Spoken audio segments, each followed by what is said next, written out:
Alright, this week's chapter was a little late on their end, but now it's up. Chapter 1095. A world where you're better off dead. You know the drill. If you're not caught up and if you want to avoid spoilers, you should not be here. Otherwise, welcome to the reaction for the chapter. Let's get started. Yep. Cover request. Buggy chasing a squirrel monkey who swiped his trademark nose. That's funny.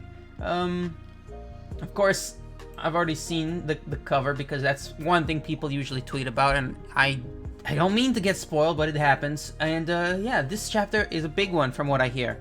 But luckily, I only know very, very little bit of the images, but the context behind it is implied. But yeah, there's a lot I don't know yet.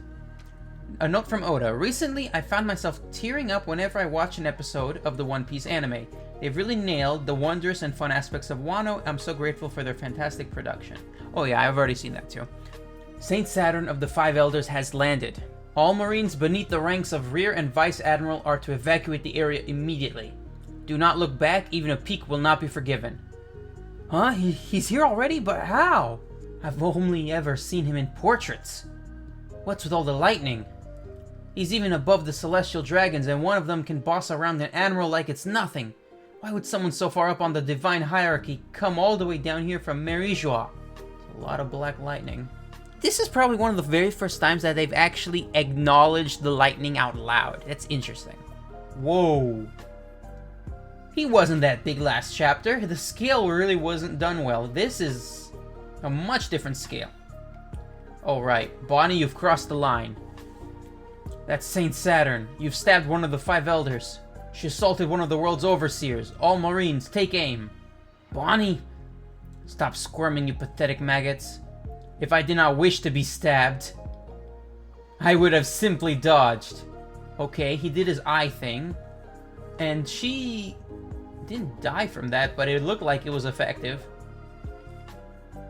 Okay, so this confirms that he could have dodged if he wanted to, or he's just, you know, like maybe he's just grandstanding. I don't know. I would have simply dodged. And he can literally hold her in his hand. He is huge. Bonnie-chan? Sanji. Oh. Okay, so what people are talking about is true.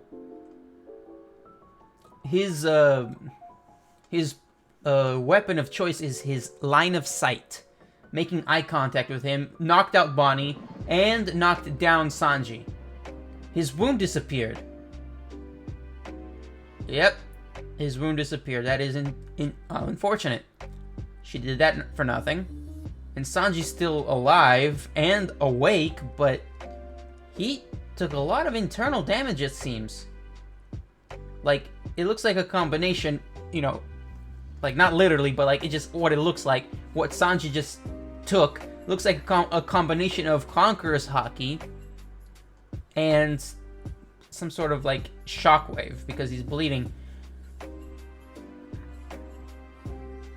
It's a very strange weapon. Like I know what it's based off of, because I know that the Ushioni can kill you or steal your soul or poison you just by making eye contact with you, and this is obviously what he's based on. But eye contact literally exploded the head of a low-rank Marine. From Bonnie, it only knocked her out, and for Sanji, it only injured him. And he's still awake. So I'm really, really interested in, like, why he's not killing anyone instantly. Obviously, because every person has a different level of willpower, haki, and endurance. Sanji is a very tough nut. But he's still bleeding. So, yeah. Keep the pressure up, get Vegapunk. Wait, you fools. Don't give them an opening, stay calm. Escape is impossible if you keep your weapons trained on them. Yes, sir. Can't believe all these high-rank Marines aren't reacting to his form. Like, there's no way they already knew. That would be unlikely because he hasn't been down to the surface world in centuries. Or at least that's what's being implied. So, they must be really professionals at their job if they really are ignoring this. It's unprecedented for you to be so slow in executing an order like this, Kizaru. I apologize. I have no excuse. I need a second. I don't think I can move just yet. Given the circumstances, I can understand this disappointment. Okay, so... yeah, Luffy and Kizaru are both winded. Lots of people are saying their fight is a draw. I personally would vote that Luffy won, but I might change my mind. I think it's more of a draw, but only because Luffy's not up yet. Once he gets up first, it's more leaning a little bit towards him, 60-40. But yeah, but Kizaru, compared to Luffy, he's not much. Luffy was just playing with him. Oh, but then Saturn's over Luffy. Now then. Strong right. Okay, so instead of punching Saturn, he punches Luffy. Okay, Frankie. Do you.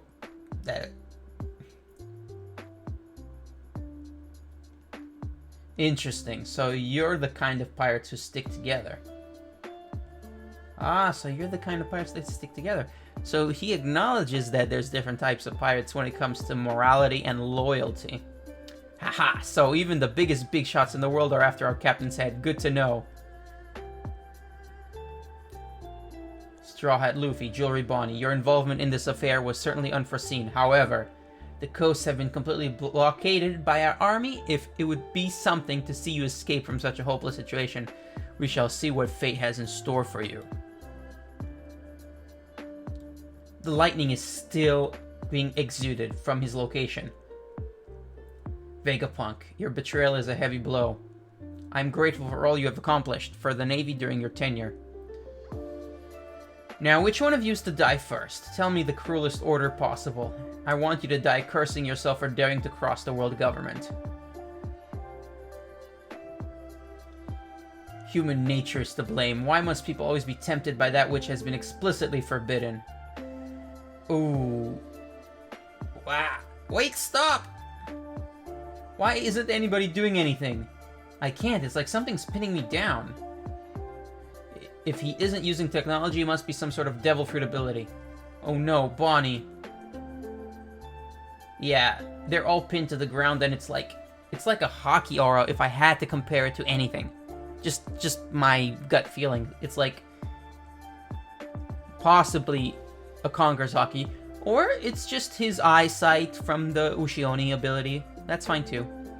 In fact, I think I prefer that. Saturn, you killed my father. Ah, you're talking about Kuma. He was born to be a slave, a descendant of people who committed a grave sin against the world. A survivor of the now extinct Buccaneer race. Okay, so this is the main #1 thing people were talking about on Twitter. And I couldn't help but notice it, you know, in passing. I didn't read any explicit details or spoilers. I just, you know, saw people comparing it, and I was like, okay. Buccaneer race. Wait, it's okay. Calm down. If it's extinct, but Kuma is still a cyborg, yeah, I know how it works. All you need is for one person of a race to be alive, and it still counts as extinct, because if you're not extinct, you have to be at least 2 people who can reproduce. So, Vegapunk reacts to that, so he knows something. This is the first time it's ever been mentioned, so this is a completely new race. But the first thing I thought of when I first heard about this was that Big Mom said there are 3 races which are still missing from the population of my country. And she explicitly stated that one of those was Lunarians, and King turned her down when she offered for him to join her. So obviously Lunarians count as extinct because King is by himself and he doesn't have any lady friend. So yeah, Lunarians is one. It's not completely confirmed, but it is implied that she was referring to Giants as the second race that she doesn't have, because technically Giants refuse to be associated with her, and she hates them for that. And I've always wondered what the third race was. Is it the Buccaneer race? Well, at first I was like, maybe she has them, but no. If Saturn says they're now extinct, and if Kuma is as rare as he's implying to be the last of his race, and technically he's not even alive anymore, unless he gets his memories back. I mean, technically, being alive and having your memories is 2 separate things, but like, you know what I'm trying to say. If Kuma is literally the last of his race, then yes, the Buccaneer race would be extinct. And I am willing to believe that that's the third race missing from Big Mom's country. She has everyone else. She has long arms, long legs, minks, fish folk, merfolk, dwarfs, you know, little people. And inside of her library things, her books, she has lots of other, I want to say samples of weird creatures. Yeah, so I think we can conclude that the three races are Lunarians, Giants, and Buccaneers. Unless we learn otherwise. Bonnie. So, when an earlier chapter said that, oh, he's part of a special race, this is confirming something that I was like, no, maybe they're talking about something else. Maybe they're talking about, like, something like the D's, a special lineage. I didn't think they were talking about a literal race, but yeah, I guess I was wrong. And I know Bonnie is most likely adopted, is what everyone's assuming, because she doesn't look anything like him. So I'm willing to believe she's either a clone or adopted or both. And she also is reacting to that, so maybe she knew. And I've also seen people compare Kuma's facial features and size to Whitebeard, because he has the same chin as Whitebeard, and they're both large, muscular, tall men. So maybe Whitebeard was also, when he's dead, Whitebeard was also a Buccaneer, and I am willing to believe that. It would explain why so many humans are extra large without being giants. Now, Big Mom doesn't count because both of her parents, and we're assuming they're her biological parents, unless her mom is hiding something, if you know what I mean.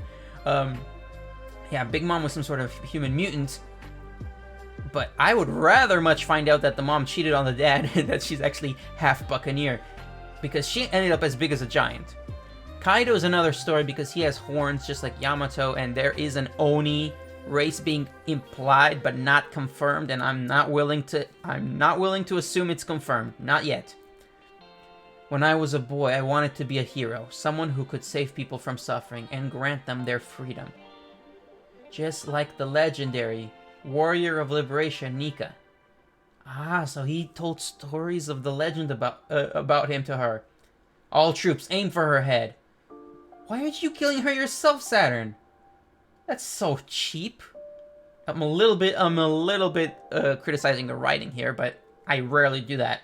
Like, you can just squeeze her. Why have her be shot? Why not kill her the way you killed that Marine? Whatever. Nika. That's right. I've always looked up to him. They say Nika would always come along laughing to this rhythm. Dun-ta-ta-to, dun-ta-ta-to, dun-ta-ta-to. So she knows about Nika. Bonnie-chan, all of you, knock it off. Stop, she's just a kid. Again with that. Ugh, I just want to know how old she is, just so we can get it out of the way. I don't really care. I just need it to stop being teased. So am I gonna be free too? Of course. This is gonna be so emotional in the anime. And here's the flashback that I forgot, but I knew was coming. 47 years ago, which I think is gonna line up very, very closely to the God Valley incident. The South blew the kingdom of Sorbet. Congratulations, what a big boy. I'm so glad to finally meet you. Hello, Kuma. So this is the Bartholomew family. Excuse me, Doc? His blood, right? Don't worry, I won't tell anyone. Da, what a cheerful baby. I'm sorry, Clap, you've got to run. They were government agents in the hospital. I'm sorry, I'm so sorry. Just take me, I'm the one with Buccaneer blood. Okay, so they're being treated like Lunarians. Like, very specifically like Lunarians. Lunarians were hunted down, from what we've heard, and there's a bounty just for information on them. That was confirmed in Onigashima about King, so Buccaneers are probably just as important, and because this confirms that there are, well, actually no, 47 years ago, for all we know, there were more alive back then, 1-2 generations ago, and now they were extinct. But maybe they weren't extinct 2 generations ago, because otherwise King wouldn't have survived, or existed. My wife is normal, please let her and my son go, I beg you. It's okay, it'll all be okay. All 3 of them are in chains. Wow, so the dad is pretty big. Buccaneers, huh? Like, what's so special about Buccaneers? This mongrel is a Buccaneer. Wow, look at his power, and so young. Why are you so slow? That hurts, I'm sorry. Stop crying, do you want to die? Well, I'm not reacting too much to the emotional parts of this because it's been actually teased for many chapters now. Like, we knew this was coming. People saw a little bit of what Bonnie saw inside the memories, so I'm not too surprised. And right now, I'm not in a crying mood. I'm in an excited mood because I want to see what happened. And also, Kuma's been teased for so many years now, ever since the time skip happened, that like, it's almost lost its edge when it comes to a mystery of One Piece. There's so many other things I'd rather know about, but we know this is important, so I'm going to respect it. Hey, Kuma, how are you holding up? Fine, Daddy. Master's so kind to me. I'm very lucky. Ugh. I know that's not true. I have something to tell you. Mommy has passed away and gone to heaven. Isn't that wonderful? She's in a better place now. Well, from that point of view, yes, that is a good thing. The name of the chapter is A World Where You're Better Off Dead. Ha!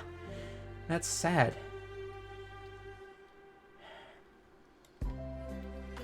But Kuma, you're strong. You can survive this. You must be brave and bear it for me. But why? Isn't death so much easier? The warrior of liberation will come and save you. Who? So he found out from his dad, and Bonnie found out from Kuma. But Kuma's half Buccaneer. Looks like the mom was normal, so he's only half Buccaneer. Not that that's really important, just something we should always keep in mind just in case people bring it up. The sun god, Nika. That name has been passed down through Buccaneer folklore for generations. Ah, so the Buccaneers, just like I've heard implied, are the closest to Joy Boy, other than maybe Lunarians, who are also hunted down and are also knowing about Joy Boy. So, actually, no. So they have something in common. Buccaneers and Lunarians were both hunted to extinction and assumedly enslaved at God Valley, but we'll get to that. King referred to Joy Boy. Kuma's dad referred to Nika. Those are two different names. Now, we know they're the same concept/person, but it's interesting that the two races, who we haven't seen interact just yet, are implied to be close to Joy Boy/Nika. Therefore, the Lunarians were the ones who knew about the Joy Boy name, and the Buccaneers are the ones who knew about the sun god Nika name. Vegapunk knows about Buccaneers from his reaction, and he knew about Nika. Kaido knew about Joy Boy from King. Yamato knew from the journal. Gold Roger knew from Laugh-Tale. Gold Roger didn't have anyone special on his crew. I mean, yeah, he had a fisherman, but he didn't really have any Devil Fruit users other than Buggy. Shanks is implied to be a celestial dragon from after God Valley, but we still don't know much about that. I also remembered who's going to come up in the chapter soon. So, that name has been passed down through Buccaneer folklore for generations. So this is implying to me, is a theory right now, that the reason that King was waiting for Joy Boy, and the reason Kuma is waiting for Nika, is because their ancestors were loyal to the ancient kingdom, who I assume was on the side of Joy Boy Nika, and not on the side of, the celestial dragons who founded the world government. Now, where does Nefertari Lily come into play? That will be revealed. I know it. Like, why did she take a side against the rest of the Alliance? The Alliance being the enemy of the ancient kingdom that was first revealed in Ohara. Nika will come and take you out to sea, where you will be under the sun and free. Nika always smiles. That's a beautiful, unintentional poem. Just like what Luffy... Oh my god, I'm getting emotional. Just like what Luffy did to all of his crewmates. Every one of them was a slave to something, whether it be literal or figurative. And he freed them, took them out to sea, and made them happy. And the people never fail to laugh when they hear this drum beat. Don to to to, don do to to, don. Oh my god, it's a don. Like, the drum beat is dawn. Dawn, da da da, Dawn, da da da. And Oda has been using the Dawn sound effect since chapter 1, I think. Like, I'm not gonna check it now, but he's been using it for 1,095 chapters of using that sound effect. And we've already figured this out. It's not the first time. This is old news. And it's a literal play on words with the word dawn. The rising of the sun. And they shoot him in the head. Shut up already. Right in front of him. That's so sad. 38 years ago, the West Blue. Okay, so he was born in the Sorbet Kingdom, which is in the South Blue. And now the Celestial Dragons, 38 years ago, were in the West Blue. Now, it's very rare for them to be outside of the Grand Line. Or outside the Red Line. For that matter, though, where Marijo is. But we do know that To Kill a Wolf is being built across the East Blue. Where it starts is probably the Grand Line. That's my theory, at least. So, there is a theory that God Valley, and I think it's going to be confirmed, that God Valley was in the West Blue and not in the Grand Line. Because it's never been confirmed that it's in the Grand Line. But I could be wrong. Ladies and gentlemen, thank you for your patience. Remember, this event only takes place once every 3 years. Don't miss your chance to take part. It's the Native Cleansing Festival. The venue chosen this time is this non-government affiliated country. Okay. They call it God Valley. I see now. Whoa. This blasphemous name was given to the island as it has an abundance of natural resources. The world government has just annexed this land, so it can be the site of our traditional human hunt. Okay, so I should have just waited. I was right. And other people who theorized this was right. God Valley was originally in the West Blue. It was never in the Grand Line. And I knew that was probably the case. You know what else is in the West Blue? Ohara. They annexed a non-affiliated country. And they have a 3-year traditional human hunt festival. Which is very barbaric. How selfish can you be? You want to slaughter our citizens for sport? Have you lost your minds? This is our country. My lord. My lord, no! And they killed him. And, oh, I know that hairstyle. Yep, I think this confirms it. Shanks is a Figureland. Film Red definitely was good at teasing this. Because now that we see him Saint Garling in his younger years, he looks like Shanks. But his hair is ridiculous now. Like, with the beard in his old age, he can pull it off, but without it, ugh. And he's a ladies' man. Oh my, hold your horses, St. Garling. You've gone and started before the buzzer. Haha. In a shocking twist, the king of the natives has already been slain. As a penalty for starting the hunt early, St. Garling shall be docked 10,000 points. What a blow for one of the predicted front-runners. Man, they really enjoy this sport. I need a handicap like that to keep things interesting. He doesn't care. God's Knight, St. Figureland Garling. To spruce up the proceedings, we have arranged to add some additional game to be hunted down alongside the natives. These slaves are all notorious troublemakers and sinners. Once they're released, we'll chase them down like wild rabbits. God's Knight, St. Figureland Garling. Sir, we just got word they tracked down the child who tried to escape. It was the Buccaneer brat. Wait, was Saturn at God Valley? Trying to run away? How selfish can you get? They put us into groups of 10 for collective punishment, you know? If you got away, the rest of us would have been killed. Hee-ha! Hey, wait up! So are you the star of this farce? A buccaneer, no wonder. You carry the blood of the giants in you. You carry the blood of the giants in you. So I already knew that Emporio Ivankov would show up, along with this character, Ginny, who I don't recognize before this chapter, obviously. What does he mean you carry the blood of the giants in you? Giants is a whole different race. Like, why would they be called buccaneers if they're just giants or half giants? So, the blood of the giants, like, is he talking figuratively or literally? Maybe buccaneers is just a term applied to people who are descendants of giants or giant hybrids, and that's why they're so big. Because, you know, they're already, giants are big, and Whitebeard was big, and Kuma is big. Big Bro here is pretty big himself, don't you think? The only thing big about me is my head. Not. Now listen, you morons. Why do you all have hopeless looks glued to your faces? I, for one, want to live. Well, what are you gonna do? Meeting an unexpected duo in this hellish existence. Chapter 1095 end. Break next week. Okay, good to know. Okay, so this would have been a huge reveal if I wasn't spoiled. I apologize. So, we're getting Kuma's backstory, and I think this backstory is going to continue for a few chapters, because we're approaching chapter 1100. And we all know that every 100 chapters, especially in the chapters around the 00 mark, big things happen. So Kuma was told about Nika before his father was killed. Saturn and Figurlin Garling, I think, are both at God Valley. So God Valley incident is about to happen.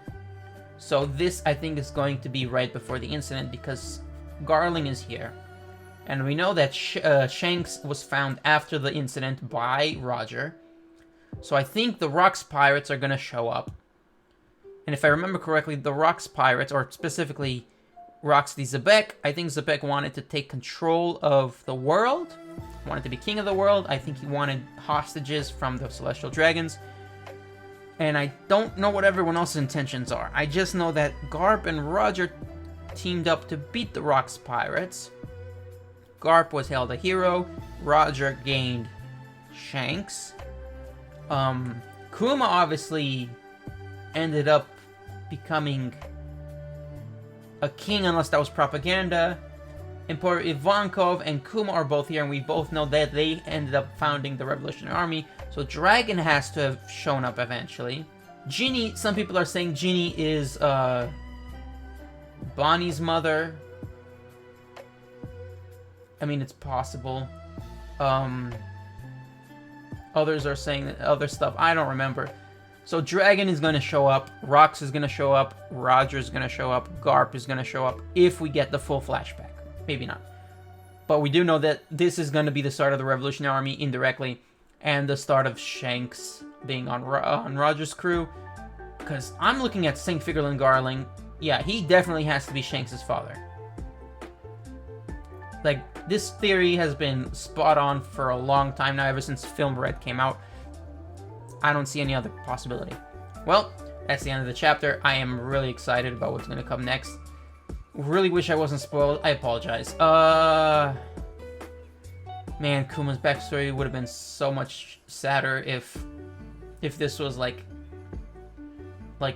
in an anime form, because I'm more sensitive to anime than to manga.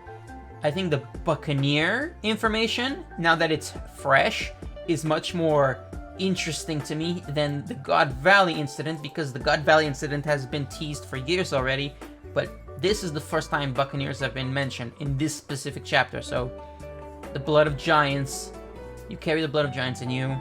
Buccaneers, connection to Joy Boy, connection to Nika. They're big, that's all we know, and strong.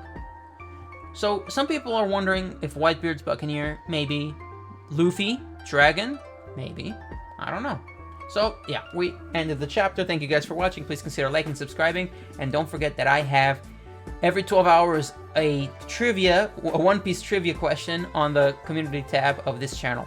So don't forget to check that out, and thank you guys for watching. I'll see you next time.